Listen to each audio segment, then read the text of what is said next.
Bab 311. Wanita berpakaian putih itu menatap kosong ke arah Yi Feng. Kemarahan bergolak dalam hatinya. Dia bertekad bahwa bahkan jika dia harus merangkak pergi atau mati di sini, dia tidak akan naik ke bahu Yi Feng. Namun, di luar dugaannya, Yi Feng langsung mengayunkan tongkat ke arahnya tanpa berkata apa-apa dua kali, dan mengenai bagian belakang kepalanya. Sudah lemah karena kultivasinya hilang, dia langsung pusing dan jatuh ke tanah.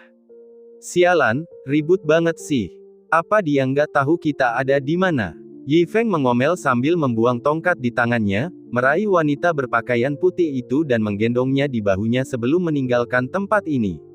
Di sebuah gua pegunungan, cahaya api itu berkedip-kedip. Wanita berpakaian putih itu akhirnya terbangun dari komanya dan teringat apa yang telah terjadi sebelumnya. Wajah cantiknya penuh dengan embun beku. Tetapi begitu dia membuka matanya, dia mendapati Yi Feng sedang menggenggam pedang panjangnya di lehernya. Mari kita ngobrol. Yi Feng menatapnya dan berkata, tentang apa? Wanita itu berkata dengan dingin. Pertama-tama, aku tidak bermaksud menyinggungmu. Menjatuhkanmu tidak dapat dihindari. Di malam hari, binatang buas berkeliaran di mana-mana. Aku tidak ingin mati karenamu. Yi Feng berkata dengan suara yang dalam. Kalau begitu, kau bisa tinggalkan aku sendiri saja, kata wanita itu acuh tak acuh. Aku bisa saja meninggalkanmu, tapi aku percaya pada balas budi. Kau pernah membantuku membunuh seekor singa, jadi aku menyelamatkanmu untuk membalas budi itu. Kata Yi Feng. Wanita itu membuka mulut tetapi tidak tahu bagaimana harus menjawab. Tentu saja, menyelamatkanmu adalah satu hal. Sekarang kita sudah aman, kita perlu menjelaskan semuanya. Yi Feng berkata, jadi, tidak masalah jika kau membenciku karena telah menjatuhkanmu, kau harus berjanji untuk tidak membunuhku, karena apapun yang terjadi, aku adalah penyelamatmu. Wanita itu merenung sejenak. Meskipun manusia ini sangat penuh kebencian dan membuatnya ingin membunuhnya beberapa kali, dia harus mengakui bahwa manusia ini telah menyelamatkan hidupnya. Aku berjanji padamu. Dia mengangguk. Kau harus bersumpah, bersumpahlah dengan sumpah beracun, dengan kultivasimu, hati daumu, seluruh keluargamu, bersumpahlah. Yi Feng menambahkan, menyebutkan hampir semua sumpah beracun yang dapat dipikirkannya yang akan efektif bagi para kultivator. Wajah wanita itu berubah jelek. Tetapi melihat ekspresi Yi Feng yang penuh tekad, dia menggertakkan giginya dan mengangguk. Lalu di hadapan Yi Feng, dia mengucapkan semua sumpah beracun yang dapat dipikirkan Yi Feng. Sangat bagus. Yi Feng mengangguk puas dan membuang pedang panjang di tangannya sebelum duduk di tanah. Mari kita bicarakan apa yang harus dilakukan selanjutnya, kata Yi Feng. Kamu bilang. Wanita itu menatapnya dan berkata, aku akan memberimu dua pilihan. Yi Feng berkata, pertama, kita berpisah tanpa ada utang. Ini yang aku inginkan. Tapi aku juga harus menjelaskan kepadamu bahwa dengan kultivasimu yang tersegel dan tidak berbeda dari manusia biasa, ditambah lagi kau terluka, kau mungkin tidak akan bisa bertahan lama, entah mati karena kehausan dan kelaparan atau dimakan oleh binatang buas dan menjadi. Baiklah, berhenti di situ. Mengetahui Yi Feng akan berkata dia akan menjadi kotoran, dia cepat-cepat menyela, katakan saja padaku pilihan kedua. Baiklah. Pilihan kedua adalah kau ikut aku, tapi mulai sekarang, kau harus mematuhi semua perintahku tanpa syarat, tidak boleh mengomel, tidak boleh main-main. Kata Yi Feng, kau ingin aku mendengarkanmu, seorang manusia biasa? Tanyanya tak percaya. Ya, dan tanpa syarat. Yi Feng mengangguk dengan sungguh-sungguh, mengambil pedang panjang di sampingnya, dan berkata, tentu saja, mulai sekarang, pedang ini akan kugunakan untuk sementara waktu. Aku akan memiliki senjata yang layak saat menghadapi binatang buas. Kau bisa menggunakan pedang itu untuk sementara, tapi membuatku mendengarkanmu adalah hal yang mustahil. Dia menggelengkan kepalanya kuat-kuat sambil berwajah tegas. Kalau begitu, tidak ada lagi yang perlu dibicarakan. Ayo kita berpisah. Yi Feng mengangkat bahu, melemparkan pedang panjang itu kembali ke tanah, dan mulai bersiap untuk pergi. Melihat hal itu, wanita berpakaian putih itu menjadi sangat marah hingga mukanya memerah dan dia menggertakkan giginya erat-erat. Tetapi dia harus mengakui bahwa dia benar-benar membutuhkan Yi Feng saat ini. Jika Yi Feng pergi, dengan kondisinya saat ini, kemungkinan besar dia akan mati dengan menyedihkan. Baiklah, Aku setuju denganmu. Akhirnya, setelah ragu-ragu cukup lama, dia dengan berat hati setuju sambil menggertakkan giginya, dengan keengganan yang besar di wajahnya yang dingin. Akan jauh lebih baik jika kamu setuju lebih awal daripada membuatku mengambil barang-barang dan meletakkannya berulang kali. Yi Feng menatapnya dengan jengkel, lalu mengambil pedang panjang itu dari tanah lagi, dan mulai mengaguminya dengan penuh semangat. Dia ingat betapa menakjubkannya pedang ini. Hanya dengan satu tebasan, itu menciptakan cahaya pedang yang besar dalam sekejap. Ngomong-ngomong, kamu seharusnya sedikit lebih kuat dari martial spirit, kan? Yi Feng bertanya sambil mengagumi pedang panjang itu. Semangat bela diri. Wanita berpakaian putih itu bingung, lalu mengangguk. Kalau begitu, kau memang benar-benar seorang ahli. Yi Feng mengangguk dengan sungguh-sungguh, tapi jangan meremehkanku juga. Aku pernah menghabiskan waktu dengan martial spirit sebelumnya dan menyaksikan kekuatannya secara langsung. Bisa dibilang kita setengah teman. Wanita itu memalingkan wajah dinginnya, dengan sedikit ekspresi jijik di matanya. Benar, kamu bilang kamu pernah bertarung dengan binatang buas sebelumnya. Apakah benar-benar ada binatang buas di gunung ini? Yi Feng tiba-tiba teringat sesuatu yang penting dan segera bertanya. Kamu belum menemui satu pun. Wanita itu bertanya dengan heran. Tentu saja tidak. Kalau tidak, untuk apa aku bertanya padamu? Yi Feng membalas. Wanita itu tertegun, lalu bertanya lagi, aku ingat kamu bilang ingin menyeberangi gunung 100.000 untuk sampai ke kota Pingjiang. Itu benar. Yi Feng mengangguk. Tapi ada jalan resmi, kenapa kamu tidak lewat sana? Tanya wanita itu. Jalanan itu penuh bandit. Jawab Yi Feng. Jadi maksudmu, untuk menghindari para bandit, kau memutuskan untuk menerobos pegunungan 100.000. Wanita itu menatap Yi Feng dengan heran. Ya, menurutku, pegunungan jauh lebih aman daripada jalan raya. Yi Feng segera mengangguk setuju. Mendengar perkataan Yi Feng, wanita itu menunjukkan ekspresi yang tak terlukiskan. Dia berpikir, orang aneh macam apa yang dia temui. Dia benar-benar berpikir pegunungan 100.000 lebih aman daripada jalan resmi. Bab 312. Ngomong-ngomong, kau belum memberitahuku apakah benar-benar ada binatang iblis di pegunungan ini? Tanya Yi Feng, maksudku, yang memakan manusia. Tentu saja, wanita berpakaian putih itu mengangguk. Kurasa aku terlalu ceroboh. Kalau aku tahu tempat ini berbahaya, aku tidak akan naik gunung. Kata Yi Feng dengan rasa takut yang masih tersisa. Wanita berpakaian putih itu menggelengkan kepalanya, menyadari bahwa manusia fana ini baru sekarang mengerti bahayanya gunung 100.000 ini. Yang lebih anehnya adalah mereka berhasil melewatinya tanpa cedera. Sulit untuk mengatakan apakah mereka hanya orang-orang bodoh yang beruntung. Tepat pada saat itu, wanita berpakaian putih tiba-tiba meringis kesakitan, dan sebuah luka kecil muncul di kaki indahnya. Yi Feng cepat bereaksi dan mengayunkan pedangnya. Dentang, dia memotong ular itu, yang panjangnya sekitar setengah meter dan memiliki pola berbentuk berlian di tubuhnya, menjadi dua bagian. Sial, itu ular papan catur. Yi Feng mengernyitkan dahinya sambil menusuk kepala ular itu dengan pedangnya. Mendengar ini, wajah wanita berpakaian putih pun tiba-tiba berubah. Jelas, dia pernah mendengar jenis ular ini sebelumnya. Meskipun tidak bisa dianggap sebagai binatang iblis, racunnya sangat kuat. Jika kultivasinya masih utuh, itu tidak akan menjadi masalah besar, tapi sekarang. Dia memasang ekspresi pucat. Ini benar-benar kasus kemalangan yang tidak pernah datang sendiri. Tepat saat dia dipenuhi rasa frustrasi, Yi Feng merobek sehelai kain dari pakaiannya dan mengikatkannya erat-erat di sekitar kaki wanita itu yang terluka. Apa yang sedang kamu lakukan? Dia bertanya dengan heran. Jangan bergerak, jangan bicara, atau racunnya akan menyebar lebih cepat. Yi Feng segera memerintahkan. Setelah itu, dia dengan hati-hati membuat sayatan di dekat lukanya dengan pedangnya dan kemudian mendekatkan mulutnya. Jangan. Dia langsung mengerti bahwa Yi Feng ingin menghisap bisa ular itu, menyebabkan dia secara naluriah menarik kakinya ke belakang. Namun, Yi Feng memegang erat kakinya dan berkata dengan tegas, sudah kubilang jangan bergerak. Diam saja. Wanita berpakaian putih itu terdiam karena tegurannya. Bagus. Sungguh mendominasi. Pada saat yang sama, Yi Feng, dengan kakinya di lengannya, dengan sungguh-sungguh menghisap bisa ular itu, suapan demi suapan. Melihat ekspresi serius Yi Feng, wajah wanita berpakaian putih itu menunjukkan emosi yang rumit. Dengan cemas, dia berteriak, "Kau bisa mati jika melakukannya seperti ini." Tetapi Yi Feng nampaknya tidak peduli, terus menghisap bisa ular itu tanpa mendengarnya.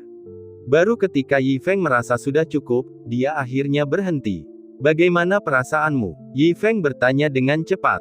"Jauh lebih baik. Aku bisa merasakan bahwa tidak banyak racun yang tersisa di dalam diriku. Meskipun aku tidak memiliki kultivasi, tubuhku dapat menghilangkannya sepenuhnya," kata wanita berpakaian putih. Kemudian dia menambahkan, "Terima kasih. Itu bagus." Yi Feng menghela napas lega dan merobek selembar kain lagi untuk membalut lukanya dengan hati-hati. Saat dia melihat Yi Feng dengan cermat membalut lukanya, ekspresi wanita berpakaian putih menjadi sangat rumit. Dia tidak pernah menyangka akan diselamatkan oleh manusia fana ini sekali lagi. "Baiklah, aku akan mencari beberapa tanaman herbal untuk dioleskan pada lukamu." Yi Feng mengikat simpul pada kain itu dan hendak berdiri, tetapi kakinya tiba-tiba melemah. Penglihatannya menjadi gelap, dan kepalanya berputar, menyebabkan dia pingsan. "Bagaimana perasaanmu?" Melihat kejadian ini, wajah wanita berpakaian putih menjadi pucat, dia pun buru-buru berusaha meraih Yi Feng, mengerahkan seluruh tenaganya untuk mengangkatnya. "Kamu baik-baik saja. Kamu bisa bicara. Jangan menakutiku. Sudah kubilang jangan menghirupnya. Kalau kau menghirupnya, nyawamu bisa melayang, tapi kau tidak mendengarkan." Dengan Yi Feng di pelukannya, wanita berpakaian putih itu panik, tidak yakin harus berbuat apa. Dulu, satu nyawa manusia tidak berarti apa-apa baginya. Dia tidak peduli. Tetapi ketika dia memikirkan manusia fana ini yang meninggal akibat keracunan saat mencoba menyelamatkannya. Pada saat itu, dia benar-benar panik. Pupil matanya memerah. Yi Feng tidak dapat mengantisipasi bahwa berdiri tiba-tiba setelah berjongkok terlalu lama akan menyebabkan otaknya tersumbat, membuatnya merasa pusing dan pingsan sebentar. Untungnya sekarang dia sudah sadar kembali. Namun, dia merasakan kelembutan di sekujur tubuhnya, disertai aroma samar. Dia segera membuka matanya. Apa yang dilihatnya adalah warna putih bersih. Pada saat yang sama, sepasang tangan memegangnya dengan erat, dan perasaan tercekik meliputinya. Tolong lepaskan genggamanmu. Aku tidak bisa bernapas." Yi Feng buru-buru berseru. "Kau baik-baik saja, kau baik-baik saja. Senang sekali melihatmu baik-baik saja," seru wanita berpakaian putih itu dengan gembira, tangannya melepaskan pegangannya pada Yi Feng. "Aku baik-baik saja, sungguh. Biarkan aku bangun dan mengatur napas dulu." Yi Feng menarik napas beberapa kali dan berdiri, menatap tajam ke arah wanita berpakaian putih. Dia tidak pernah menyangka bahwa meskipun wanita ini tampak biasa saja dalam pakaiannya, dia memiliki aura yang begitu mendominasi. Namun, saat memikirkan apa yang baru saja terjadi, Yi Feng merasa agak malu. Jadi, ia segera berkata, "Tunggu di sini sebentar. Aku akan mencari beberapa ramuan untukmu." Sambil berkata demikian, Yi Feng bergegas keluar dari gua. "Sialan, aku baru tahu kalau ada binatang iblis di gunung ini. Aku benar-benar berharap tidak bertemu dengan mereka." Yi Feng bergumam dalam hati, menggenggam pedangnya erat-erat sambil menghilang ke dalam hutan, mencari tanaman obat untuk wanita itu. Manusia lain. Tepat pada saat itu, seorang pria berpakaian hitam berdiri di langit, menemukan keberadaan Yi Feng. Dia memiliki sepasang tanduk banteng di kepalanya, dan hidungnya jauh lebih besar daripada orang biasa. Jelas, orang ini bukan manusia. Aku tidak pernah menyangka masih ada manusia di gunung ini. Sekarang setelah aku menemukannya, aku mungkin harus menghadapi mereka. Gumamnya pada dirinya sendiri, dengan cepat berubah menjadi seberkas cahaya, mendekati Yi Feng. Bab 313. Pedang ini tampaknya adalah pedang yang kugunakan untuk membunuh wanita itu sebelumnya. Sepertinya orang ini ada hubungannya dengan wanita itu, jadi kita tidak bisa membiarkannya pergi. Setelah mendarat di tanah, dia melotot ke arah Yi Feng dengan niat membunuh di wajahnya. Dia membuat suatu gerakan. Dia langsung melancarkan serangan tanpa ragu, mendekati Yi Feng dalam sekejap. Tetapi pada saat ini, dia terkejut menemukan bahwa hukum ruang di sekelilingnya tampaknya telah mengalami semacam perubahan. Ia yang awalnya berwujud manusia, tiba-tiba berubah ke wujud aslinya. Apa yang sedang terjadi? Dia sangat terkejut. Akan tetapi, saat ini, dia tidak mempedulikan apapun lagi karena dia sudah bertekad untuk menyerang, bagaikan anak panah yang menancap pada tali busur. Lagi pula, berubah ke wujud aslinya tidak memengaruhi kekuatan tempurnya. Sebab bagi binatang iblis apapun, keadaan aslinya adalah keadaan yang terkuat. Merasa tanah di belakangnya bergetar, Yi Feng yang lambat bereaksi, akhirnya tersadar dan melihat sesosok makhluk raksasa menerjang ke arahnya. Betapa besarnya kerbau air itu. Yi Feng sangat terkejut. Bersamaan dengan keterkejutannya, matanya juga sedikit berbinar. Ia hanya berniat mencari sesuatu untuk melengkapi makanan muridnya, dan ia tidak menyangka hal itu akan datang secepat ini. Baiklah, kalau begitu dia akan menerimanya. Bibir Yi Feng melengkung saat dia menghadapi kerbau air yang menyerbu, mengangkat pedangnya tanpa mundur. Ternyata dia hanyalah manusia biasa. Benar-benar bodoh. Merasakan aura yang terpancar dari Yi Feng dan mengamati ilmu pedangnya, dia langsung menyadari bahwa Yi Feng bukanlah seorang ahli yang terampil. Hal ini membuatnya merasa jijik. Namun saat perasaan jijik itu muncul, seluruh tubuh raksasanya membeku di tempatnya. Lalu, dengan suara keras, dia jatuh ke tanah, menatap dengan mata terbelalak penuh ketidakpercayaan yang mendalam. Hai manusia, apa yang baru saja terjadi? Bagaimana ini mungkin? Bagaimana pedang biasa itu bisa langsung menembus pertahanannya? Meskipun aku tidak berlatih kultivasi, membunuh kerbau sepertimu masih mungkin.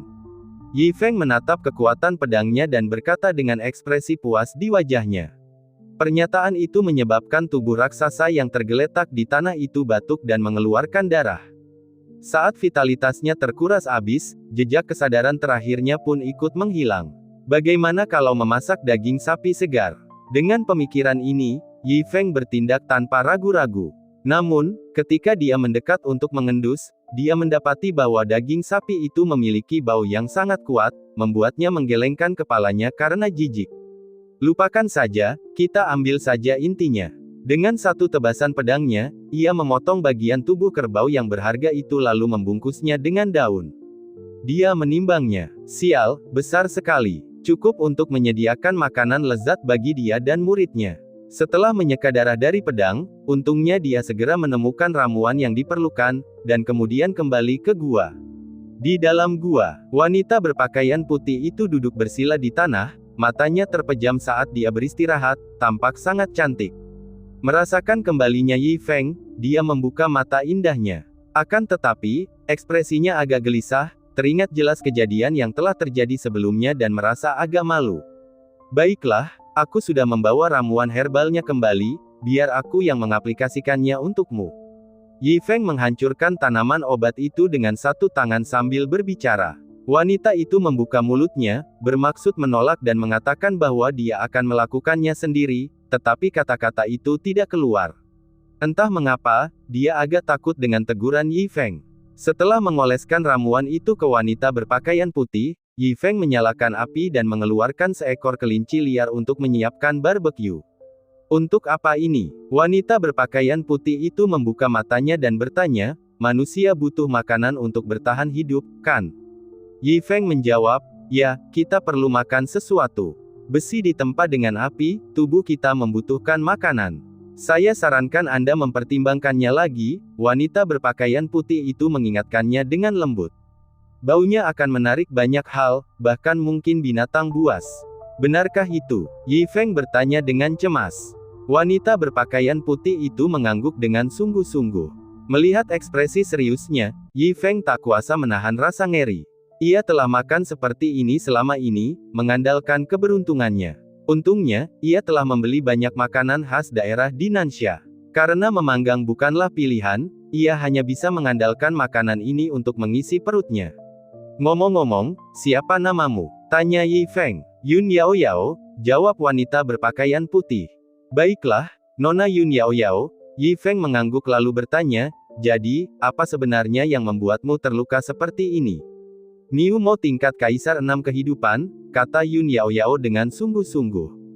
Tingkat Kaisar 6 kehidupan. Namanya terdengar mengesankan, membuat Yi Feng tak kuasa menahan diri untuk bertanya, apakah ia jauh lebih kuat dari Wulin Spirit? Yun Yao Yao tidak dapat menahan diri untuk tidak melirik Yi Feng. Dia menggelengkan kepalanya tak berdaya. Di mata manusia fana ini, eksistensi yang paling kuat mungkin adalah roh Wulin. Roh Wulin tidak lebih dari seekor semut di matanya, jelas Yun Yao Yao.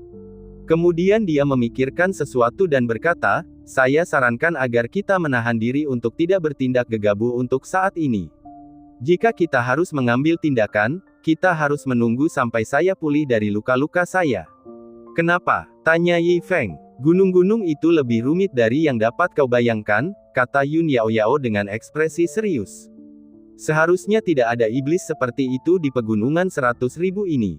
Awalnya, makhluk terkuat di sini hanyalah Raja Iblis. Namun, di gunung ini masih tersisa sisa-sisa peninggalan Sang Abadi. Banyak ahli telah tiba di gunung 100.000 ini karena peninggalan Sang Abadi akan segera muncul. Dan Kaisar Iblis Niumo yang melukaiku berasal dari hutan iblis barat di sisi barat benua. Jadi, apakah kau juga datang ke sini untuk mendapatkan warisan dari Dewa Abadi ini? Tanya Yi Feng. Ya, Yun Yao Yao mengakui. Lalu, bagaimana dengan hutan iblis barat? Di mana itu? Yi Feng bertanya dengan bingung. Benua ini terbagi menjadi 5 wilayah, wilayah Laut Utara, Hutan Iblis Barat, Gurun Selatan, Dongsheng Zhou, dan Benua Tengah. Yun Yao Yao menjelaskan kepada Yi Feng. Laut Utara adalah daratan beku dengan sedikit penduduk. Southern Wasteland adalah tempat terpencil dengan populasi yang jarang, tetapi para ahli di sana pada umumnya kuat. Hutan Iblis Barat adalah tempat berkumpulnya para monster iblis, surga bagi mereka. Dongsheng Zhou memiliki populasi tertinggi, tetapi kekuatan di sini tidak merata. Sedangkan untuk benua tengah, itu adalah tanah yang terkuat di benua itu, yang mengumpulkan semua ahli dari seluruh benua. Yun Yao Yao menjelaskan kepada Yi Feng. Mendengar ini, Yi Feng mengangguk. Setelah hidup sekian lama, dia akhirnya mengetahui bahwa benua itu terbagi menjadi banyak wilayah. Jika Niumo itu berasal dari hutan iblis barat, dia pasti sangat menakutkan. Kata Yi Feng dengan serius. Aku sangat berharap tidak bertemu dengannya, jika tidak, tidak akan ada jalan keluar. Jika kau bertemu dengannya, Yun Yao Yao menatap Yi Feng dan menghela napas, kalau begitu, semoga keberuntungan ada di pihakmu. Bab 314. Yi Feng tersenyum pahit. Namun, setelah mengetahui bahaya di dalam gunung ini, Yi Feng memutuskan untuk menunggu di tempat. Ia juga bermaksud menunggu hingga tingkat kultivasi Yun Yao Yao pulih sebelum meninggalkan gunung bersama-sama. Kalau tidak, dengan kondisi mereka saat ini, apalagi berhadapan dengan iblis sapi itu, bahkan jika mereka bertemu dengan binatang iblis yang sedikit lebih kuat, akan sulit untuk dihadapi. Waktu berlalu perlahan. Pria dan wanita itu menghabiskan hari-hari mereka bersama di gua pegunungan ini. Setiap hari, Yun Yao Yao akan duduk bermeditasi dan berkultivasi, berusaha menerobos segel di tubuhnya. Sementara itu, Yi Feng bertanggung jawab mengurus makanan dan air harian mereka, menyibukkan dirinya dengan riang. Ayo ngobrol. Suatu hari, saat Yi Feng bersiap untuk berangkat lagi, dia ragu sejenak sebelum berjongkok di depan Yun Yao Yao dan berkata, "Teruskan." Yun Yao Yao membuka mata indahnya dan menatap Yi Feng. "Aku merasa seperti sedang kehilangan arah di sini. Kau pernah menyelamatkanku sekali, tetapi aku telah menyelamatkanmu beberapa kali. Aku masih harus bertanggung jawab atas makananmu setiap hari. Setiap kali aku melangkah keluar, aku sangat khawatir, takut bertemu dengan binatang buas." Yi Feng mengerutkan kening dan berkata, "Apakah kebaikan seorang kultivator tidak cukup untukmu?" Mata Yun Yao Yao berbinar saat dia bertanya balik. "Bah, apa gunanya bantuanmu untukku? Itu semua omong kosong." Yi Feng memutar matanya ke arah Yun Yao Yao dan berkata, "Berikan aku sesuatu yang berarti." "Apa yang kau inginkan yang penting?" tanya Yun Yao Yao. "Saya ingin mencoba beberapa item yang kalian para kultivator gunakan, tetapi saya mungkin tidak dapat menggunakannya. Jadi berikan saja saya beberapa koin emas." Yi Feng menyeringai dan berkata, "Beri saya 1,8 juta. Saya pasti tidak akan menganggapnya terlalu banyak." Yun Yao Yao menatap Yi Feng dengan ekspresi rumit. Dia kemudian berkata, "Tahukah kamu bahwa kebaikan seorang kultivator adalah sesuatu yang tidak dapat dibeli dengan uang? 1,8 juta koin emas mungkin tampak banyak, tetapi itu tidak berarti apa-apa bagi kita para kultivator. Jadi, apakah kamu benar-benar meminta koin emas alih-alih membutuhkan kebaikanku?" Ya, saya ingin koin emas. Yi Feng berkata dengan senyum lebar di wajahnya. Dia berpikir bahwa dengan jumlah koin emas ini, dia akhirnya bisa mengembalikan apa yang telah dia belanjakan di Nansha. Ketika dia kembali, dia juga bisa merenovasi sekolah bela dirinya dan mengganti kursi malas di halaman. Jika dia masih punya uang, dia bisa menyewa pembantu. Hidup seperti ini pasti akan indah. Baiklah. Yun Yaoyao mengangguk dan berkata, aku bisa memberimu 1 juta koin emas, tapi aku tidak punya sekarang. Kita harus keluar untuk mengambilnya. Baiklah, tuliskan aku surat utang. Yi Feng berkata dengan gembira. Dia lalu mengeluarkan kertas dan pena. Saya, Yun Yaoyao, berutang 1 juta koin emas kepada Yi Feng. Tanda tangani sebagai bukti. Yi Feng menulis di kertas itu dan meletakkannya di depan Yun Yaoyao sambil tersenyum. Ini, tanda tangani. Ekspresi Yun Yaoyao berubah tanpa terasa. Bagus. Melihat penampilan Yi Feng yang tak kenal ampun, dia menggertakkan giginya dan mengangguk. Di bawah tatapan Yi Feng, dia menandatangani namanya. Bagus. Yi Feng menyimpan surat utang itu dengan hati-hati, menyelipkannya ke dalam pakaiannya. Ia tidak lupa menepuk-nepuknya dengan puas. Setelah menyimpan surat utang itu, Yi Feng pergi membawa pedang Yun Yaoyao untuk mencari makanan. Namun, yang dapat ia temukan hanyalah buah-buahan liar. Ia melengkapinya dengan buah-buahan khusus yang dibawanya, karena ia pernah ditakut-takuti oleh 2 binatang buas saat mencoba memanggang daging. Namun, tepat setelah Yi Feng keluar dari gua, ekspresi Yun Yaoyao di dalam berubah. Meskipun dia tidak lagi memiliki tingkat kultivasi apapun, indera tajamnya masih dapat mendeteksi beberapa binatang iblis tidak jauh dari gua. Terlebih lagi, binatang iblis ini cukup kuat. Hal ini membuatnya sangat khawatir. Karena kelihatannya, Yi Feng yang keluar pasti akan berhadapan dengan binatang iblis ini. Apa yang harus saya lakukan? Saat mata indahnya berkedip-kedip, dengan kultivasinya yang sepenuhnya tersegel dan luka-luka luarnya yang masih belum sembuh, bahkan berjalan pun terasa agak berat baginya, apalagi pergi menyelamatkan Yi Feng. Meskipun manusia fana ini kadang-kadang mengganggunya, dia tidak membencinya. Tetapi saat dia tengah kebingungan, dia tiba-tiba menyadari bahwa aura binatang iblis itu telah menghilang. Mungkinkah mereka pergi? Apakah Yi Feng sudah memikirkan hal itu? Hatinya menjadi panik.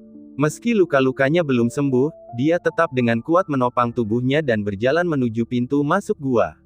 Namun, saat baru saja sampai di pintu masuk, dia melihat Yi Feng membawa pedang, sambil mengumpat sambil berjalan kembali, babi-babi sialan berani menyergapku. Apakah mereka pikir aku vegetarian? Aku juga seorang yang pernah berlatih bela diri. Kamu tidak mati. Melihat Yi Feng aman dan sehat, Yun Yaoyao tercengang. Apa maksudmu? Apakah kamu berharap aku mati? Apakah semua wanita sekejam itu? Yi Feng mengerutkan kening pada Yun Yaoyao dan bertanya. Bukan itu maksudku. Yun Yaoyao segera menjelaskan, aku merasakan aura binatang iblis di luar gua, jadi kupikir kau. Aura binatang iblis. Ekspresi Yi Feng berubah ketakutan. Dia segera melangkah ke samping Yun Yaoyao dan bertanya dengan waspada, jangan menakutiku. Jangan khawatir, aura mereka sudah menghilang, jadi mereka seharusnya sudah pergi. Kata Yun Yaoyao. Dia kemudian menatap Yi Feng lagi dan bertanya, tapi kamu benar-benar tidak bertemu mereka sebelumnya? Tidak, aku memang membunuh beberapa binatang kecil yang sombong, kata Yi Feng. Yun Yaoyao tidak percaya. Itu tidak masuk akal. Berdasarkan kekuatan yang dipancarkan binatang-binatang iblis itu sebelumnya, mustahil bagi mereka untuk tidak menyadari keberadaan Yi Feng di luar gua. Karena mereka pasti bisa menemukan Yi Feng, tetapi tidak menyerangnya dan malah langsung pergi, apa implikasinya? Apakah kamu yakin tidak melihatnya? Tanya Yun Yaoyao lagi. Benar-benar tidak. Yi Feng menggelengkan kepalanya. Tiba-tiba dia teringat sesuatu dan buru-buru berkata, binatang iblis yang kamu sebutkan, tidak mungkin beberapa binatang iblis yang aku bunuh, kan? Setelah mendengar ini, Frost menutupi wajah Yun Yaoyao. Berdasarkan aura mereka, binatang iblis itu setidaknya berada di level Raja Iblis. Bagaimana mungkin mereka bisa dibunuh oleh manusia biasa sepertimu? Kamu terlalu memikirkannya. Dia melirik Yi Feng sebelum berjalan kembali ke dalam gua lagi. Bab 315. Hah. Baiklah. Yi Feng menyentuh hidungnya tanpa daya. Itu masuk akal. Bagaimana bisa seekor binatang iblis begitu lemah hingga dapat dengan mudah ditebasnya hanya dalam beberapa serangan? Setelah kembali ke gua, Yun Yao Yao sudah menunggunya. Dia lalu berkata, saya punya kabar baik untuk diberitahukan kepadamu. Oh, apakah kamu akhirnya akan memberiku sejumlah uang? Yi Feng segera duduk di sebelahnya dan bertanya. Mendengar hal ini, Yun Yao Yao benar-benar terdiam. Manusia hanyalah manusia, penglihatannya selalu dangkal dan sempit, hanya mampu melihat uang di matanya. Namun, bagi para petani seperti mereka, uang sebenarnya adalah sesuatu yang paling rendah derajatnya. Siapapun yang memiliki pandangan sedikit lebih luas akan meminta pil atau barang lain sebagai gantinya, barang yang tidak dapat dibandingkan dengan 180 juta koin emas. Tentu saja, dia tidak meremehkannya karena hal itu. Hanya saja, sudut pandang orang berbeda-beda. Awalnya, aku tidak akan bisa memulihkan level kultivasiku dalam waktu singkat, tapi ada energi tak dikenal yang muncul di tubuhku dan menyerang segel Ox Demon. Kata Yun Yao Yao, jadi besok, aku harus bisa menghancurkan segel itu dan memulihkan kultivasiku. Mata Yi Feng berbinar saat dia berkata cepat, itu benar-benar berita bagus. Semakin cepat kamu keluar, semakin cepat kamu bisa memberiku uang. Bisakah kamu berhenti berbicara hanya tentang uang? Wajah Yun Yao Yao berubah dingin saat dia berkata dengan suara yang dalam. Kalau bukan uang, kamu mau aku bicara soal cinta sama kamu? Yi Feng menatap Yun Yao Yao dengan kesal dan berkata dengan marah. Yun Yao Yao tertegun sejenak. Dia sadar bahwa tinggal bersama manusia fana ini terlalu lama bisa saja membunuh seseorang karena marah, tetapi dia tetap tidak bisa berbuat apa-apa terhadapnya. Yang membuatku bingung adalah dari mana datangnya energi dalam tubuhku ini. Yun Yao Yao mengganti topik pembicaraan dan berkata, mungkinkah itu dari buah-buahan liar yang aku kumpulkan untukmu? Tebak Yi Feng. Yun Yao Yao menggelengkan kepalanya. Dia pernah melihat buah-buah liar itu sebelumnya. Itu adalah buah-buah liar biasa, bagaimana mungkin buah-buah itu mengandung kekuatan yang luar biasa? Atau mungkinkah itu dari ramuan herbal yang kuoleskan padamu? Aku sangat ahli dalam meramu obat. Yi Feng menambahkan. Yun Yao Yao melirik Yi Feng. Dia tahu bahwa membahas masalah ini dengan Yi Feng hanya membuang-buang kata saja. Besok, saat aku pulih dari kultivasiku, aku akan membawamu keluar dari pegunungan. Dia nampaknya enggan berbicara lebih banyak dengan Yi Feng saat dia menutup mata indahnya lagi dan memasuki kondisi meditasi. Waktu sehari berlalu sangat cepat. Saat Yi Feng masih mengumpulkan buah-buahan liar di pegunungan, tiba-tiba aura dahsyat meletus dari arah gua. Tak lama kemudian, seberkas cahaya menyambar keluar dari dalam gua dan tak lama kemudian tiba di atas kepala Yi Feng. Dia berdiri tegak di udara kosong, sangat tinggi. Aura luar biasa terpancar dari tubuhnya. Apakah kultivasimu sudah pulih? Yi Feng bertanya dengan penuh semangat. Dia mengangguk tanpa ekspresi, tangannya yang bagaikan batu giok terulur ringan saat pedang panjang Yi Feng secara otomatis terbang ke arah tangannya dan mendarat dalam genggamannya. Ada cukup banyak binatang iblis di sekitar sini, jadi tidak aman. Aku akan membawamu ke suatu tempat yang aman terlebih dahulu. Setelah aku menyelesaikan beberapa masalah, aku akan membawamu keluar dari pegunungan. Tentu saja, tidak masalah. Yi Feng segera menjawab, baiklah, apakah kau akan mengajakku terbang juga? Bagaimana menurutmu? Yun Yao Yao melirik Yi Feng.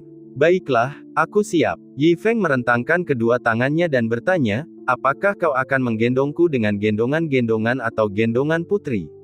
Aku baik-baik saja dengan keduanya. Berharap terlalu indah. Mulut Yun Yao Yao berkedut tak terkendali saat dia mendengus dingin. Dengan satu tangan, dia meraih telapak tangan Yi Feng dan menyapu ke langit. Apakah kamu tidak takut? Melihat Yi Feng terbang di udara, Yun Yao Yao tidak dapat menahan diri untuk bertanya. Yi Feng menggelengkan kepalanya. Apakah kamu tidak merasa terkejut atau ingin melihat pemandangan di bawah? Yun Yao Yao menatap Yi Feng yang acuh tak acuh dan bertanya lagi, tidak dapat menahan diri. Apa yang bisa dilihat? Yi Feng memutar matanya ke arah Yun Yao Yao. Dia telah naik pesawat berkali-kali di kehidupan sebelumnya. Yun Yao Yao terdiam. Tidak lama kemudian, dia menurunkan Yi Feng di puncak gunung. Tetaplah di sini dan tunggu aku.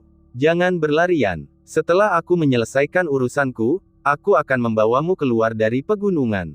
Yun Yaoyao memberi instruksi. Mau kemana? Tanya Yi Feng. Aku punya dendam dengan Ox Demon yang pernah melukaiku sebelumnya. Jadi sebelum pergi, aku akan melunasi semua utang lama dan baru yang belum lunas dengannya. Saat mengatakan hal ini, mata Yun Yaoyao sedikit menyipit saat niat membunuh mulai menyebar keluar dari dirinya. Bukankah kamu pernah kalah darinya sebelumnya? Yi Feng bertanya dengan ragu. Aku hanya ceroboh terakhir kali. Sekarang setelah aku tahu caranya, berurusan dengannya seharusnya jauh lebih mudah. Tetaplah di sini dengan patuh. Aku akan pergi. Sambil berkata demikian, Yun Yaoyao terbang ke atas sambil memegang pedang di tangan, mengamati 100.000 gunung dari udara dengan tatapan mata yang tajam, mencari jejak Ox Demon. Apa yang terjadi? Dengan auranya, dia seharusnya mudah dideteksi. Bagaimana mungkin aku tidak menemukannya? Setelah mencari di sekeliling, Yun Yaoyao berhenti di udara dengan alis berkerut. Kalau begitu, aku akan melakukan ini saja. Tatapannya bergerak dan dia melesat maju ke lokasi pertarungan sebelumnya dengan Ox Demon. Tanah di sini penuh dengan lubang dan retakan yang tak terhitung jumlahnya. Pohon-pohon yang tak terhitung jumlahnya ditebang hingga ke pinggangnya. Dia turun dan setelah mendarat, merasakan sisa-sisa aura Ox Demon yang belum dia hapus sebelumnya. Pelacakan surgawi. Banyak segel tangan yang rumit melintas saat Yun Yaoyao menutup matanya. Mengikuti untaian aura itu, dia mulai melacaknya. Di suatu tempat, Yun Yaoyao berhenti. Aura Ox Demon sangat pekat di sini. Dapat dilihat bahwa Ox Demon telah tinggal di sini cukup lama. Hanya saja setelah tinggal beberapa waktu, Ox Demon sudah pergi. Yun Yaoyao terus melacak. Akhirnya tiba di titik akhir aura. Mengapa tempat ini begitu familiar? Dia mengerutkan keningnya yang indah, mengamati sekelilingnya. Dia terkejut menemukan bahwa tempat ini dekat dengan gua tempat dia dan Yi Feng tinggal sebelumnya. Aku tidak menyangka kalau Ox Demon ternyata ada tepat di luar gua kita. Namun jejak Ox Demon masih hilang di sini meskipun auranya telah menghilang. Apa yang terjadi? Dia mengernyitkan dahinya erat-erat, merasa ada sesuatu yang aneh. Tepat pada saat itu, ada sesuatu dalam pandangannya yang tampaknya menarik perhatiannya. Seluruh tubuhnya terkejut luar biasa dalam sekejap. Setelah mendapatkan kembali ketenangannya, ekspresi tidak percaya tetap terlihat di wajahnya saat dia dengan cepat terbang ke arah itu. Bahkan dalam kondisi mentalnya, dia tidak dapat menahan diri untuk tidak menghirup udara dingin ketika melihat pemandangan di depan matanya. Bab 316. Di tanah, mayat yang mengerikan tergeletak. Lalat berterbangan tak beraturan, dan tubuhnya dipenuhi belatung, jelas sudah mati selama berhari-hari. Dan mayat ini adalah iblis sapi yang selama ini dicarinya. Hal ini membuat Yun Yaoyao tidak dapat tenang untuk waktu yang lama. Dia merasa itu tidak dapat dipercaya. Kekuatan dahsyat seorang kaisar iblis tingkat 6, bagaimana dia bisa mati begitu saja? Ini bukanlah babi hutan atau binatang iblis lainnya, ini adalah kaisar iblis, sosok yang tak terkalahkan di pegunungan seperti ini. Menekan rasa kaget dalam hatinya, tangannya yang bagaikan batu giok menutupi hidungnya, tatapan tajamnya menyelidiki mayat iblis sapi. Jelas, dia ingin mencari tahu bagaimana kaisar iblis 6 kehidupan bisa menemui ajalnya di sini. Namun Anda tidak akan pernah tahu sampai Anda melihatnya. Sekali lihat saja, dia jadi takut setengah mati. Di kepala iblis sapi terlihat luka tusukan pedang yang sangat dalam. Pedang ini telah menghancurkan pertahanan iblis sapi yang sangat kuat, dan telah membelah inti iblis dalam otaknya menjadi 2 bagian. Mendesis. Dia menghirup udara dingin sekali lagi. Dari kejadian itu, jelas tidak ada tanda-tanda pertempuran, yang berarti orang ini telah membunuh iblis sapi dalam satu serangan. Betapa mengerikannya serangan itu hingga bisa mencapai titik ini. Dia berseru dengan heran. Tiba-tiba matanya berbinar. Dia pun terkejut saat mengetahui ada bagian tubuh iblis sapi yang hilang, terpotong hanya dengan 1 kali tebasan pedang. Siapakah orang ini? Begitu kejamnya. Membunuh iblis sapi adalah satu hal, tapi menodai mayatnya pun adalah hal yang wajar. Dengan ekspresi yang rumit, dia berdiri tertegun di tempat untuk waktu yang lama. Dia begitu bersikeras mencari iblis kerbau untuk membalas dendam, tetapi tidak pernah menyangka dia sudah lama meninggalkan dunia ini. Melakukan perbuatan jahat, ini bisa dianggap sebagai balasanmu. Yun Yaoyao berkata dengan dingin, lalu bersiap pergi, dengan pedang di tangan. Namun dia baru berjalan beberapa langkah ketika dia terkejut menemukan hal lain. Dia bergegas untuk melihat, dan langsung melihat mayat binatang iblis lain tergeletak di tanah. Itu sebenarnya bangsawan iblis lainnya. Alis halus Yun Yao Yao berkerut sedikit. Tetapi apa yang tidak ia duga adalah bahwa selanjutnya ia menemukan bangkai binatang kedua, ketiga, keempat. Hal ini membuatnya tidak dapat pulih untuk waktu yang lama. Karena dia baru saja menghitung, setidaknya ada 20-30 mayat binatang iblis di dekatnya, dari binatang tingkat rendah hingga kaisar iblis. Tentu saja ada juga banyak binatang buas sungguhan. Akan tetapi, entah binatang buas atau binatang iblis, mereka semua, tanpa kecuali, telah terbunuh hanya dengan satu tebasan pedang. Cara-cara seperti itu membuat seluruh tubuh Yun Yao Yao menjadi dingin tanpa sadar. Siapakah orang ini? Dia tidak dapat menahan diri untuk berspekulasi tentang identitas orang ini lagi. Seberapa kuatkah kekuatannya? Dari binatang buas hingga kaisar iblis, mereka tidak ada bedanya dengan semut di matanya, yang terbunuh dalam satu serangan pedang. Tentu saja, yang paling mengejutkan Yun Yao Yao adalah, dilihat dari waktu binatang-binatang iblis itu mati, dia berada di sebuah gua gunung di dekat situ. Namun seorang ahli yang begitu mengerikan telah muncul tepat di luar gua gunung, dan dia tidak mendengar suara sedikit pun. Memikirkan hal ini, dia merasakan ada sesuatu yang salah. Mengapa ahli misterius ini membunuh begitu banyak binatang iblis di dekat gua gunung mereka, sedangkan di daerah yang jauh dari gua itu tidak ada yang seperti itu? Dan dia mengabaikan dia dan Yi Feng di gua gunung. Apa tujuannya? Yun Yao Yao mengernyitkan dahinya, berpikir keras. Dari semua dugaan, ahli misterius ini sepertinya tengah melindungi dia dan Yi Feng di gua gunung. Yi Feng, suara gemuruh segera terdengar dalam pikirannya. Mungkinkah orang ini? Mungkinkah Yi Feng yang tinggal bersamanya selama berhari-hari? Begitu dia memikirkan hal ini, ketidakpercayaan tampak jelas di wajahnya. Namun, meski sulit dipercaya, dari semua kejadian sebelumnya, kemungkinan besar itu adalah Yi Feng. Karena banyak hal yang tidak dapat dijelaskan tentang Yi Feng pada awalnya. Misalnya, bagaimana mungkin orang biasa bisa seberuntung itu, menjelajah ke pedalaman pegunungan tanpa bertemu seekor pun binatang iblis, dan keluar tanpa terluka. Juga, sebelumnya di dalam gua, saat dia dengan jelas merasakan beberapa binatang iblis bertemu dengan Yi Feng, binatang iblis itu tiba-tiba kehilangan auranya, dan Yi Feng telah kembali dengan selamat. Memikirkannya seperti ini, tampaknya kemungkinan Yi Feng adalah ahli misterius ini semakin bertambah besar. Dia tak dapat menahan diri untuk terbang kembali dengan kecepatan tinggi ke arah Yi Feng berada, jelas sangat ingin memverifikasi masalah ini sekarang. Sepanjang jalan, dia tidak berhenti sejenak, melesat menembus langit bagaikan seberkas cahaya. Sangat cepat, dia telah kembali ke puncak tempat Yi Feng berada. Namun sebelum dia benar-benar mendekat, dia tiba-tiba mendengar teriakan mengerikan dari gunung. "Ah, selamatkan aku. Saya sangat takut." Saat teriakan itu terdengar, Yun Yao Yao melihat Yi Feng melompat-lompat di sana seolah-olah dia kehilangan akal, melompat dengan liar ke kejauhan. Apa yang sedang terjadi? Yun Yao Yao bergegas terbang untuk bertanya. "Wah, kakak akhirnya kembali juga." Melihat Yun Yao Yao bergegas kembali, Yi Feng seperti melihat seorang penyelamat, dan menyerbu sambil berteriak panik, "Di sana, ada ulat besar." "Ulat?" Alis Yun Yao Yao langsung berkerut. "Ya, aku takut setengah mati." Yi Feng berkata dengan bingung, sambil berlindung di belakang Yun Yao Yao. Yun Yao Yao terdiam, lalu dengan lambaian tangannya, dia meratakan sebagian kecil area. "Fiuh, luar biasa, akhirnya terurus." Melihat ini, Yi Feng akhirnya muncul dari belakang Yun Yao Yao, menyeka keringat dingin di keningnya, dan berkata dengan rasa takut yang masih tersisa. Melihat penampilan Yi Feng, ekspresi Yun Yao Yao sulit dipahami. Pada saat yang sama, dia mengejek dirinya sendiri dalam hati.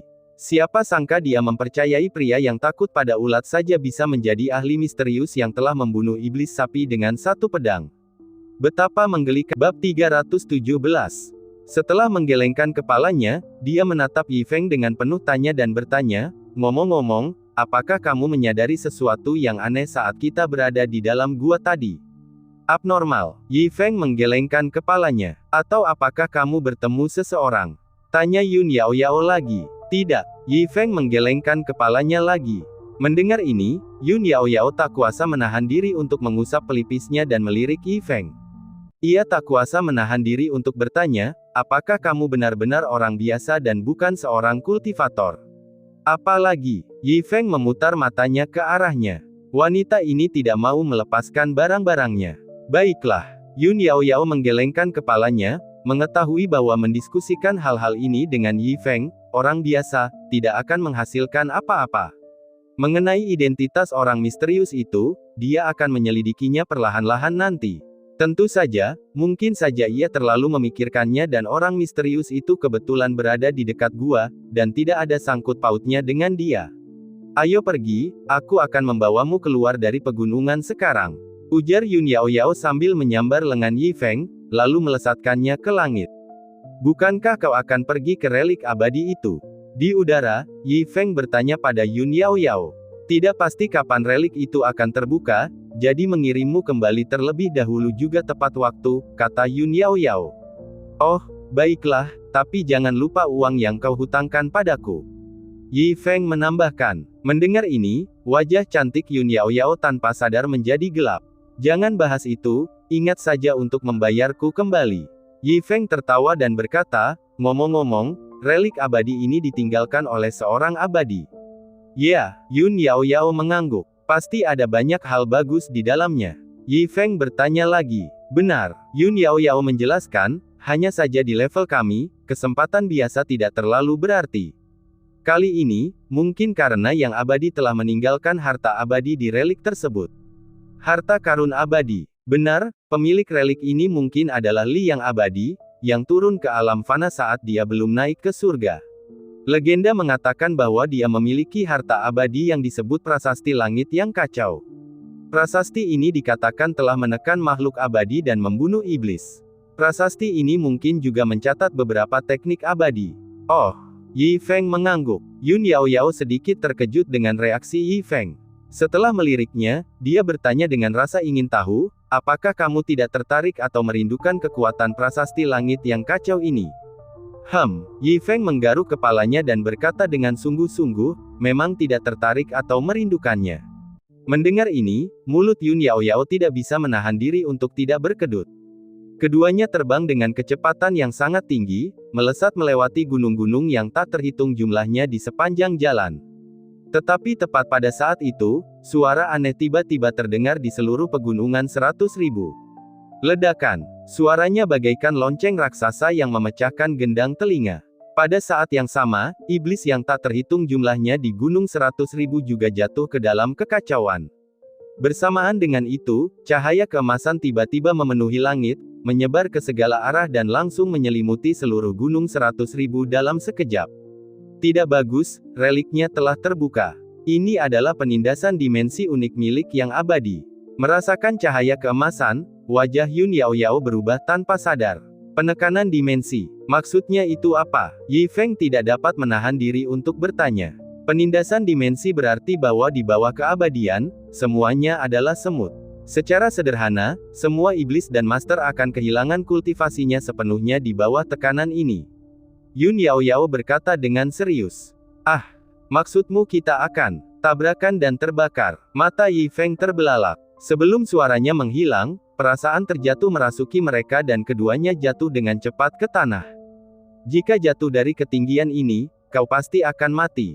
Aku akan melemparkanmu ke danau itu yang terakhir yang bisa kulakukan. Apakah kau bisa bertahan hidup atau tidak, itu tergantung padamu. Yun Yaoyao menggertakkan giginya dengan ekspresi yang mengerikan. Setelah berkata demikian, dia menggunakan sisa tenaganya untuk melemparkan Yi Feng. Hei, aku tidak bisa berenang. Yi Feng berteriak dengan marah. Lagi pula, meskipun dia bisa berenang, jatuh ke dalam waduk sekarang pasti akan mengakibatkan kematian. Sebab setelah lonceng itu berbunyi, seluruh pegunungan 100.000 berguncang hebat lagi, bagaikan gempa bumi, sehingga permukaan yang tadinya tenang itu telah lama diterjang lapisan-lapisan gelombang besar. Memercikkan, Yi Feng jatuh ke dalam air. Pada saat yang sama, Yun Yaoyao sendiri juga terbanting ke tanah, terluka parah. Di bawah tekanan dimensi, dia tidak bisa menggunakan kultivasinya sama sekali. Mampu bertahan hidup dari kejatuhan setinggi itu hanyalah karena ketangguhan fisik yang telah ditempanya melalui kultivasi siang dan malam. Waktu berlalu dengan lambat. Pegunungan 100.000 berangsur-angsur kembali tenang. Brengsek, apa-apaan tempat ini? Wajah Yi Feng gelap gulita. Setelah jatuh ke danau, dia tersedot ke pusaran air dan berakhir di sini. Kemudian dia meraba-raba sekeliling dan mendapati lorong-lorong yang berliku-liku dan kasar di mana-mana, persis seperti labirin dari kehidupan sebelumnya, dengan cahaya api yang berkelap-kelip di sepanjang lorong yang menimbulkan perasaan seram. Selain itu, suara gemuruh sesekali dapat terdengar di lorong-lorong. Hal ini membuat Yi Feng merasa gelisah. Sial, tempat aneh ini, siapa tahu kapan sesuatu akan muncul. Sebaiknya aku mencari senjata yang layak untuk membela diri. Yi Feng berpikir sambil meraba-raba. Awalnya, saat ia datang ke Southern Sands kali ini, ia juga membawa beberapa senjata, tetapi tidak tahu di mana senjata-senjata itu jatuh di sepanjang jalan. Jika ia tahu, ia akan tetap membawa pisau apapun yang terjadi. Meraba-raba perlahan, mata Yi Feng berbinar. Karena di depannya bukan lagi lorong yang berkelok-kelok, melainkan aula besar yang telah ia datangi. Aula ini terhubung dengan banyak lorong, dan Yi Feng baru saja keluar dari salah satunya. Juga, ketika Yi Feng memasuki aula, sepasang mata tiba-tiba muncul di dinding hitam di ujung aula, menatap Yi Feng. Tanpa diduga, seseorang telah menemukan tempat ini begitu cepat. Selanjutnya, kita akan lihat apakah kau bisa menembus 3 penghalang yang telah kupasang di aula ini dalam waktu 1 bulan. Jika kau bisa menghancurkannya, aku mungkin dengan berat hati akan mengambil tubuhmu. Saya hanya berharap Anda tidak mengecewakan saya. Mata yang tersembunyi di dinding berkedip-kedip, memikirkan hal ini. Namun sesaat kemudian, dia tiba-tiba menyadari bahwa pria berjubah putih itu telah berjalan mendekatinya. Ini, apa yang sedang terjadi? Bagaimana ini mungkin? Saya memasang 3 penghalang, bagaimana dia bisa melewatinya? Dan bukankah penindasan dimensi yang kualami saat aku masih hidup telah merampas kultivasinya? Bagaimana dia melakukannya tanpa kemampuan apapun? Pikiran mata menjadi kaget dan kacau. Namun sebelum dia bisa pulih, dia melihat lelaki berjubah putih itu berjalan mendekat lagi, menatap matanya, dan bahkan mencondongkan tubuhnya. Sesaat keempat bola mata saling menatap. Dia menemukan aku. Tidak, dia tidak mungkin menyadari kehadiranku. Mata biasa tidak dapat melihatku, itu pasti suatu kebetulan. Namun saat dia tengah asyik memikirkan hal itu, dia melihat sebuah jari menunjuk ke arahnya. Wah, manik-manik ini terlihat cantik sekali, pasti harganya mahal sekali, gumam Yi Feng. Setelah berkata demikian, ia langsung mencabut salah satu manik-manik itu. Bab 318. Aduh, sial, sial. Dalam kegelapan, saat mutiara itu diambil, dia mengeluarkan teriakan yang menyayat hati dari mulutnya. Meskipun kedua mutiara itu bukan bola mata aslinya, namun tertanam pada dinding dengan bahan khusus, kemudian ditempelkan 2 untaian jiwa dewa agar dapat diamati. Akan tetapi, saat Yi Feng memetik mutiara ini, itu sama saja dengan menghapus untaian jiwa surgawi yang melekat padanya. Hal ini membuat kondisi jiwanya yang sudah mati menjadi semakin buruk. Yang tidak diduganya adalah bahwa setelah orang berbaju putih itu memetik 1 mutiara, dia tidak merasa puas. Dia malah memetik mutiara yang lain dengan wajah serius. Melihat pemandangan ini, dia sangat membenci pria berjubah putih itu hingga giginya gatal. Dia hanya bisa menatap sambil memperhatikan pohon palem itu makin membesar. Kemudian, diambil. Wow, manusia terkutuk, aku akan meniduri leluhurmu. Wow, apa yang sebenarnya terjadi di sini? Di dinding ini, aku jelas-jelas menaruh tabu di atasnya saat aku masih hidup. Belum lagi manusia yang ditekan oleh dimensi yang lebih rendah, bahkan yang terkuat di bawah keabadian, mustahil untuk melihat tabuku. Bagaimana dia bisa melihatnya? Kelihatannya bagus sekali. Yi Feng meletakkan kedua mutiara itu di telapak tangannya dan mengamatinya dengan saksama. Mutiara yang begitu indah pasti bernilai 10 koin emas masing-masing. Kejutan yang menyenangkan. Setelah mengatakan itu, Yi Feng dengan hati-hati menyimpan kedua mutiara itu. Dengan rasa puas yang amat besar di wajahnya. Lagi pula, 1 mutiara bernilai 10 koin emas, dan 2 mutiara bernilai 20 koin emas, yang setara dengan 20 mangkuk mie sapi. Setiap hal kecil berarti. Yang tidak diketahui Yi Feng adalah sebuah bayangan tiba-tiba muncul di udara di atas kepalanya. Wajahnya mengerikan. Api kebencian menyala di matanya saat dia menatap Yi Feng. Akan tetapi, saat dia mendengar Yi Feng mengatakan bahwa mutiara itu bisa dijual seharga 10 koin emas, bayangan itu hampir memuntahkan seteguk darah lama. 10 koin emas apa? Nilai sepasang mutiara itu, bahkan jika seluruh Nansha dijual, tidak akan cukup. Bagaimana dia bisa merusak harta karunnya seperti ini? Sungguh menyebalkan. Manusia rendahan yang hina, aku tidak peduli siapa kau atau bagaimana kau mengabaikan formasi yang kubuat, tapi sekarang, kau hanya bisa membayar kesalahanmu dengan nyawamu. Bayangan itu menatap Yi Feng. Kemudian dia mengulurkan cakarnya dan berubah menjadi bayangan besar yang menerkam Yi Feng. Dalam sekejap mata, ia telah mencapai belakang Yi Feng. Niat membunuh terungkap. Yi Feng sama sekali tidak menyadari semua ini. Cakar tajam itu hendak menyentuh lehernya dalam sekejap. Embun. Pada saat ini, disertai suara aneh, sebuah napas keluar dari belakang Yi Feng. Bayangan penyerang kebetulan berhadapan langsung dengan napas ini. Ah! Dia menjerit tak terdengar dalam kehampaan, seluruh tubuhnya terbalik oleh nafas ini, hampir kehilangan wujudnya, membuatnya tak mampu mempertahankan wujud padatnya saat ini. Dan seluruh bayangannya jauh lebih lemah dari sebelumnya. Fiuh! Sial, gara-gara makan lobak di gua gunung, aku jadi menahan kentut lama-lama, akhirnya kentutnya keluar juga. Yi Feng menarik napas. Dia menekan tangannya dan tampak sangat santai. Aduh! Bagaimana ini bisa terjadi? Akan tetapi, saat bayangan yang meringkuk di sudut mendengar kata-kata Yi Feng, dia dengan panik meraung tak percaya, dengan keraguan besar tentang kehidupan. Setelah kematiannya, agar dapat dibangkitkan, dia telah mempersiapkan diri secara diam-diam selama ini, sambil berusaha keras menjaga kekuatan jiwa keilahiannya yang langka. Demi mengurangi derasnya aliran kekuatan jiwa dewa di sungai waktu yang panjang, kondisi jiwanya pun selama ini selalu disembunyikan di dalam kegelapan, bahkan telah menghabiskan biaya yang sangat besar untuk membuat sepasang mata itu, juga untuk mengurangi penggunaan roh dan jiwa, agar tidak menyebabkan pemborosan jiwa dewa yang berlebihan.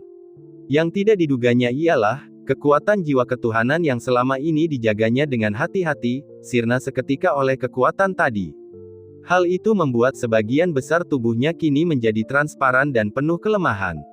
Yang paling menyebalkan adalah ternyata itu kentut sialan. Tidak peduli siapapun dirimu, aku ingin kau mati, mati. Dia meraung kesal. Ada kobaran api yang kuat berkobar di matanya. Dengan gerakan telapak tangannya, seekor ular hitam muncul entah dari mana di lantai, sambil menjulurkan lidahnya, membuat orang-orang merasa ngeri. Hei Kui, bunuh manusia ini untukku, tapi jangan rusak tubuhnya, biarkan aku yang menyita. Bayangan itu memerintahkan dengan suara yang dalam. Ular hitam itu menjentikkan lidahnya dan perlahan merangkak menuju Yi Feng. Melihat tindakan Hei Kui, bayangan itu dipenuhi senyum dingin. Walaupun dia tidak tahu apa yang salah dengan penekanan dimensi rendahnya yang menyebabkan orang ini berulang kali melampaui kendalinya, dia tidak panik. Karena Hei Kui bukanlah ular biasa, melainkan ular yang dibawanya kembali dari alam abadi saat ia masih hidup. Seperti namanya, ini adalah binatang iblis tingkat abadi. Meskipun di benua sungai abadi, kekuatannya mungkin melemah karena hukum, ia tetap merupakan eksistensi yang tak terkalahkan di benua sungai abadi. Suatu ketika Hei Kui bergerak, manusia ini tidak akan mempunyai kesempatan bertahan hidup sama sekali.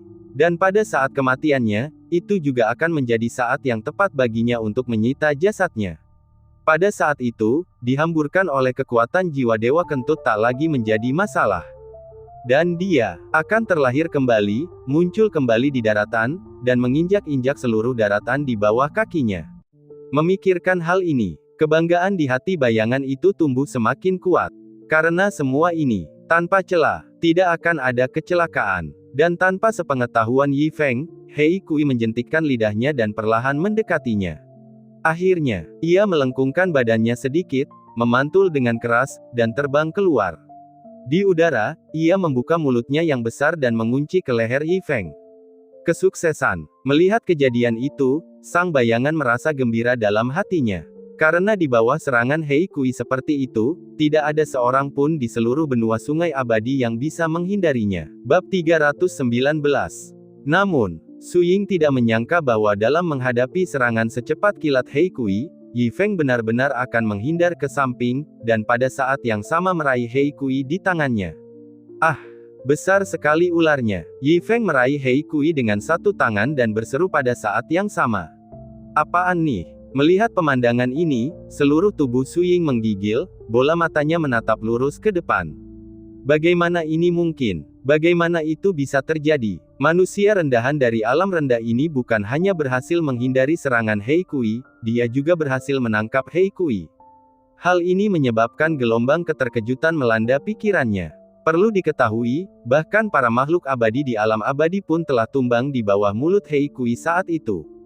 Para makhluk abadi biasa yang tidak dapat menghindar dari serangan seperti itu malah berhasil dihindari oleh pria berjubah putih di depannya. Bagaimana mungkin hal ini tidak membuatnya merasa terkejut dan takut? Tapi kalimat mendadak Yi Feng berikutnya langsung menyambar Su Ying bagai petir. Mulutku hampir tidak bisa mencerna burung-burung akhir-akhir ini. Ular ini sepertinya punya beberapa kati daging, cukup untuk menambah asupan makanan. Yi Feng berkata dengan bersemangat. Setelah mengatakan itu, Yi Feng menggoyangkan telapak tangannya dengan keras dan kepala Hei Kui membentur tanah, seketika itu juga ia pingsan. Dan Su Ying yang tersembunyi jelas merasakan bahwa aura Hei Kui menghilang, dan hubungan di antara mereka pun hilang. Asistennya yang cakap yang telah bersamanya selama bertahun-tahun yang tak terhitung jumlahnya. Begitu saja, hilang. Dalam kepanikan, Su Ying melihat Yi Feng mengeluarkan panci dan mangkuk dari cincin penyimpanannya lagi. Lalu tepat di depan matanya, Yi Feng langsung menambahkan air ke dalam panci, menyiapkan kayu bakar yang telah disiapkannya di cincin penyimpanannya, dan menyalakan api. Dan karena dia tidak membawa pisau, Yi Feng memecahkan salah satu mangkuk dan menggunakan pecahannya yang tajam untuk membersihkan Hei Kui. Menguliti, memotong daging dan akhirnya memasak, semuanya dalam satu proses. Jelaslah itu hasil karya orang lama. Dengan sedikit bumbu, aroma harum segera tercium dari panci. Saat Yi Feng merasa sudah hampir matang, dia mengambil mangkuk besar dengan sendok sayur. Fiuh, sup ini segar sekali. Sangat nyaman sampai aku tidak tahan, rasanya sangat menenangkan di sekujur tubuh. Yi Feng tampak sangat puas. Melihat Hei Kui yang sudah bersamanya selama bertahun-tahun kini menjadi santapan orang lain, hati Su Ying berdarah, tetapi meski begitu, dia tidak berani bergerak sedikit pun, masih meringkuk di sudut. Setelah hidup selama bertahun-tahun yang tak terhitung jumlahnya, dia sekarang dapat melihat dengan jelas bahwa pria berjubah putih di depannya adalah monster yang sangat tua. Jika tidak, bagaimana dia bisa mengabaikan tabu-tabu di level keabadian? Dan bagaimana dia bisa dengan mudah menghindari serangan Hei Kui dan bahkan memperlakukan Hei Kui sebagai ransum? Ternyata tidak ada masalah sama sekali dengan penekanan dimensinya. Akan tetapi, penekanan dimensinya sama sekali tidak efektif terhadap pria di depannya. Memikirkan hal ini, Su Ying hampir menangis. Hatinya penuh dengan rasa malu. Dia hanya ingin merebut tubuh junior berbakat di sini untuk bereinkarnasi, tetapi tidak pernah menyangka akan menarik monster tua seperti itu. Adapun bagaimana monster tua itu tertarik, apa tujuan monster tua ini datang ke sini, dia sama sekali tidak tahu. Tidak berani mengatakan, apalagi bertanya. Dia hanya bisa meringkuk di sudut, menyembunyikan jiwa dan auranya sedalam-dalamnya, sambil berharap dalam hati agar monster tua itu tidak menyadarinya. Mari kita makan semangkuk lagi. Yi Feng makan dengan tidak tergesa-gesa. Setelah menghabiskan satu mangkuk, dia menghabiskan semangkuk lagi. Sendawa. Setelah bersendawa, Yi Feng mengeluarkan beberapa buah segar yang telah dipetiknya sebelumnya tetapi belum selesai dimakan, dan memakannya sebagai hidangan penutup. Setelah memakan beberapa buah, Yi Feng tampak semakin puas. Nyaman. Lelah sekali, mari tidur siang dulu. Yi Feng meregangkan tubuhnya dengan malas, menutupi panci, lalu bersandar ke dinding di dekatnya dan tertidur lelap.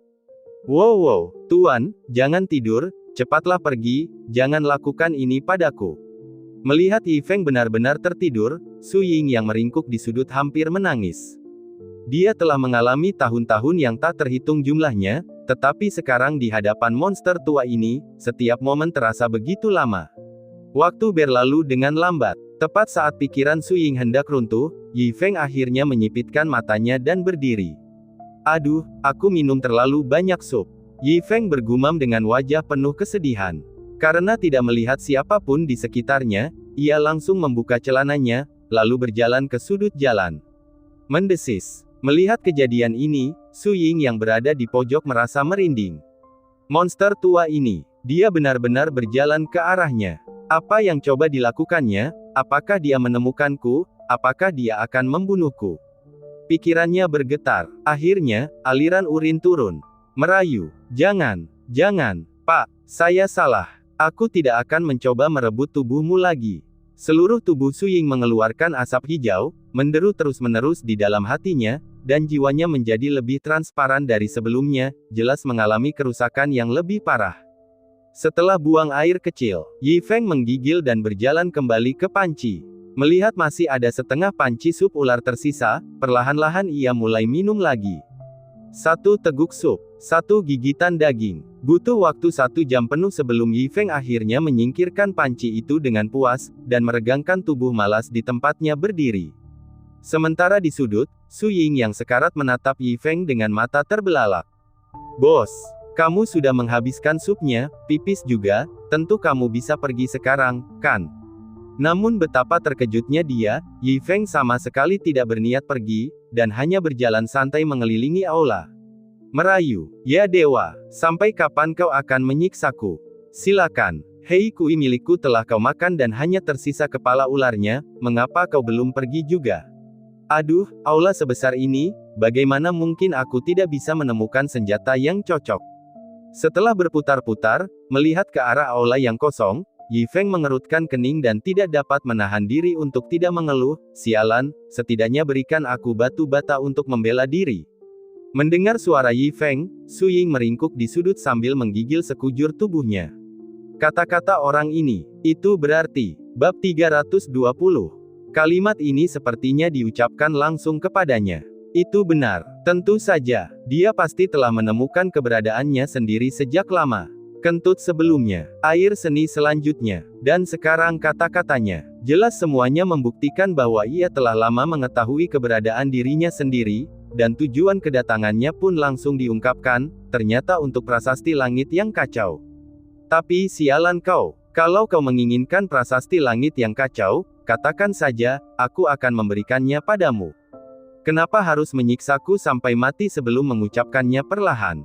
Sambil menangis, Yi Feng melambaikan tangannya. Tiba-tiba, prasasti hitam yang melayang di atas aula utama, yang tadinya tidak bergerak, bergetar ringan. Lalu benda itu jatuh terbanting ke tanah. Oh! Yi Feng segera menoleh untuk melihat ubin lantai hitam di tanah, dan sedikit terkejut. Dia sama sekali tidak menyangka akan seberuntung itu bahwa sepotong batu bata benar-benar jatuh dari langit-langit. Dia berjalan mendekat dan mengambilnya. Jangan membicarakannya. Cukup nyaman untuk dipegang. Sangat bagus. Yi Feng menimbangnya di tangannya dan mengangguk puas. Lagi pula, untuk membela diri, memiliki sesuatu lebih baik daripada tidak sama sekali. Melihat Yi Feng tampak puas, hantu itu akhirnya menghela napas lega di sudut. Meskipun prasasti langit kacau ini berharga, namun tetap saja tidak lebih berharga dari nyawanya. Sekalipun dia sudah mati, justru karena situasi inilah dia semakin menghargai hembusan napas terakhirnya. Melihat lorong yang tak terhitung jumlahnya yang menghubungkan aula utama, Yi Feng secara acak memilih satu dan masuk ke dalamnya. Melihat Yi Feng akhirnya pergi, hantu yang meringkuk di sudut akhirnya merasa lega, dengan ekspresi seolah-olah selamat dari malapetaka di wajahnya. Tempat hantu macam apa ini? Berjalan di lorong yang berliku dan terjal, wajah Yi Feng tampak jelek saat dia memarahi dengan keras. Setelah berjalan cukup lama, dia bahkan tidak tahu harus kemana. Ledakan-ledakan. Pada saat ini, dia mendengar dengan jelas suara senjata saling beradu di depan. Mata Yi Feng berbinar, dan dia bergegas menuju tempat suara itu berasal. Dia melihat dua sosok sedang bertarung dengan penuh semangat di lorong di depannya. Setelah bertabrakan, keduanya saling berpandangan, menatap satu sama lain dengan agresif. Dua orang yang berkelahi itu adalah seorang pria dan seorang wanita. Wanita itu memiliki wajah yang sangat cantik, perawakan tinggi, dan memegang sebilah pisau tajam sepanjang 3 kaki. Itu Yun Yaoyao. Tetapi saat ini, wajahnya tampak serius, dan ada bekas darah mengucur dari sudut mulutnya, jelas dia terluka. Yang lainnya adalah seorang pria parubaya, berpakaian abu-abu. Ia memiliki hidung bengkok, memiliki cakar ganda, dan jelas merupakan karakter yang menyeramkan pada pandangan pertama. Yun Yaoyao, jika kita berada di luar, aku mungkin tidak akan bisa mengalahkanmu dengan mudah, tetapi sekarang kita berdua telah kehilangan basis kultivasi kita, hanya mengandalkan pertarungan fisik, seorang wanita sepertimu tidak mungkin menjadi lawanku. Pria berhidung bengkok itu berkata dengan dingin, aku menyarankanmu untuk menyerah dengan cepat. Yun Yaoyao tampak putus asa, namun menghadapi ancaman dari iblis tua Yan, dia tetap tidak menyerah. Dia malah menggenggam pedang panjang di tangannya lebih erat dan berkata dengan dingin, iblis tua Yan, jangan katakan hal-hal yang tidak berguna. Kalau kau ingin bergerak, cepatlah. Sepertinya kau benar-benar tidak menghargai kebaikanku. Pada titik ini kau masih bersikap tangguh. Setan tua Yan berkata dengan dingin, kau seharusnya tahu bahwa tidak ada orang yang hidup di tempat seperti ini, dan tidak ada seorang pun yang dapat menyelamatkanmu. Hentikan omong kosong itu. Siapa bilang aku bukan manusia? Namun, baru saja suaranya mereda, tiba-tiba terdengar omelan dari belakangnya, dan di saat yang bersamaan sebuah tendangan mendarat di punggungnya. Serangan yang tiba-tiba itu membuat iblis tua Yan tersandung. Wajahnya berubah, dan dia segera berbalik untuk melihat seorang pemuda memegang batu bata berdiri di belakangnya. Dan Yun Yaoyao yang putus asa sama terkejutnya saat mengetahui bahwa seseorang telah datang untuk menyelamatkannya dalam situasi putus asa seperti itu. Dia pun cepat-cepat mengalihkan pandangan terkejutnya. Mendengar tatapan itu, seluruh tubuhnya gemetar. Sosok yang familiar ini, bukankah dia manusia yang telah bersamanya siang dan malam sebelumnya? Sebelumnya dia merasa khawatir terhadap hidup dan mati Yi Feng, tidak pernah menyangka bahwa Yi Feng masih aman dan sehat. Aku senang sekali kamu baik-baik saja. Dia berseru kegirangan. Jadi kalian saling kenal. Ketika iblis tua Yan mendengar suara Yun Yaoyao, dia langsung menatap Yi Feng dengan ekspresi muram dan berteriak, nak, meskipun kalian saling kenal, aku peringatkan kalian untuk tidak ikut campur dalam urusan kami, kalau tidak aku akan membuatmu mati tanpa tempat untuk dikuburkan. Setelah mendengar ini, ekspresi Yun Yaoyao berubah. Dia juga buru-buru menunjuk ke arah Yi Feng. Jelas mengisyaratkan agar Yi Feng pergi. Karena menurutnya, iblis tua Yan bukanlah eksistensi yang bisa diprovokasi oleh manusia fana Yi Feng ini sama sekali. Karena Yi Feng mampu selamat, dia tidak ingin Yi Feng membahayakan dirinya sendiri lagi. Namun, yang mengejutkan mereka berdua, Yi Feng berkata dengan tegas, aku tidak akan pergi, aku akan terlibat. Perkataan Yi Feng membuat keduanya tidak percaya. Yun Yaoyao tampak khawatir, dia tidak pernah menyangka manusia fana ini akan begitu berani memprovokasi iblis tua Yan. Dan di mata setan tua Yan, niat membunuh yang kuat tampak berkedip-kedip. Dia tidak pernah menyangka kecil ini mengabaikan ancamannya. Kau akan mati, kecil. Semakin marah, dia menggerakkan cakar panjang di tangannya ke arah Yi Feng. Hati-hati, Yun Yaoyao berteriak keras. Tetapi begitu suaranya jatuh, Yi Feng dengan mudah menghindari serangan iblis tua Yan, dan menghantamkan batu bata ke kepala iblis tua Yan. Tanpa perlindungan kultivasi, iblis tua Yan dari benua Zhongzhou langsung berdarah dari kepalanya yang retak, matanya dipenuhi bintang, dan dia terhuyung-huyung di tempat. Mendesis. Adegan ini membuat Yun Yaoyao langsung menutup bibir merahnya sambil menatapnya tak percaya. Ini fana. Dia terlalu galak. Dia benar-benar membanting batu bata ke kepala setan tua Yan. Bagaimana dia melakukannya? Perlu diketahui bahwa meskipun mereka telah kehilangan dasar kultivasinya, mereka masih memiliki pengalaman tempur bertahun-tahun, dan kekuatan fisik mereka sama sekali tidak sebanding dengan orang biasa. Namun iblis tua Yan terkena lemparan batu bata dari manusia biasa, sungguh tidak dapat dipercaya. Sambil memegang kepalanya, iblis tua Yan juga tidak menyangka akan menerima pukulan seperti itu. Dia langsung marah dan berteriak, dasar kecil, tahukah kau siapa aku? Aku adalah iblis tua Yan dari benua Zhongzhou, kau benar-benar berani menyakitiku, apa kau tidak takut kehilangan nyawamu? Diam. Namun betapa terkejutnya dia, Yi Feng membalas dengan tidak sabar dan membanting batu bata lagi ke kepalanya. Adegan ini membuat kelopak mata Yun Yaoyao melonjak. Dia bergegas menghampiri dan berkata dengan cemas, "Kau telah menyebabkan masalah besar. Orang ini adalah seorang kultivator kaisar bela diri, dan dia juga berasal dari benua Zhongzhou dengan dukungan yang kuat. Jika kau menyakitinya seperti ini, dia pasti tidak akan membiarkanmu pergi. Saat itu, bahkan aku akan kesulitan melindungimu." Lalu apa? Yi Feng melirik iblis tuayan yang sedang terhuyung-huyung, menjatuhkannya dengan batu bata lain, lalu perlahan menambahkan, "Di bawah tekanan dimensi yang kamu sebutkan, apa perbedaan antara kultivator dan non-kultivator? Bukankah kalian semua pengecut?" Yun Yaoyao tertegun di tempatnya. Namun, dia tetap merasa tidak pantas bagi Yi Feng, seorang manusia biasa, untuk mengalahkan seorang kaisar bela diri seperti ini. Jadi, dia buru-buru berkata lagi, "Memang benar kita tidak memiliki kultivasi di sini, tetapi bagaimana setelah kita keluar? Apakah kamu tidak takut akan pembalasan dendamnya? Kalau begitu, aku akan menghajarnya sampai mati." Yi Feng menimbang batu bata di tangannya dan berkata. Yun Yaoyao tertegun lagi. Menghadapi kata-kata Yi Feng, dia kehilangan kata-kata. Tetapi dia harus mengakui bahwa apa yang dikatakannya itu benar. Tetapi mendengar kata-kata seperti itu dari mulut seorang manusia masih terasa tidak nyata baginya. Apa yang tidak disangkanya adalah Yi Feng langsung melakukannya. Dia merampas pedang dari tangannya dan menusukkannya langsung ke dada setan tuayan. Bersih dan efisien. Tanpa ragu-ragu, melihat setan tuayan yang terengah-engah, Yun Yaoyao butuh waktu lama untuk pulih dari keterkejutannya. Yi Feng yang fana ini benar-benar membunuh seorang kaisar bela diri tepat di depannya. Jika ini disebarkan, mungkin akan menimbulkan sensasi di seluruh benua.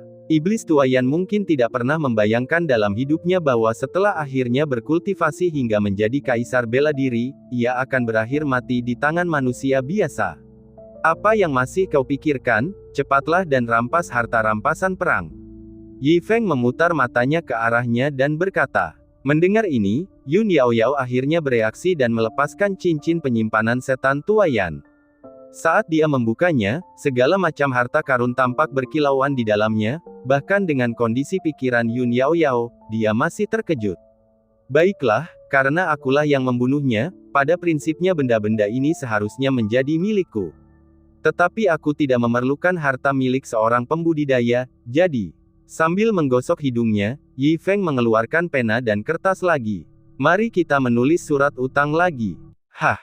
Semuanya milikmu, beri aku 1 juta lagi, oke. Ini, 1 juta koin emas. Apakah barang-barang milik petanimu tidak berharga sedikit pun?"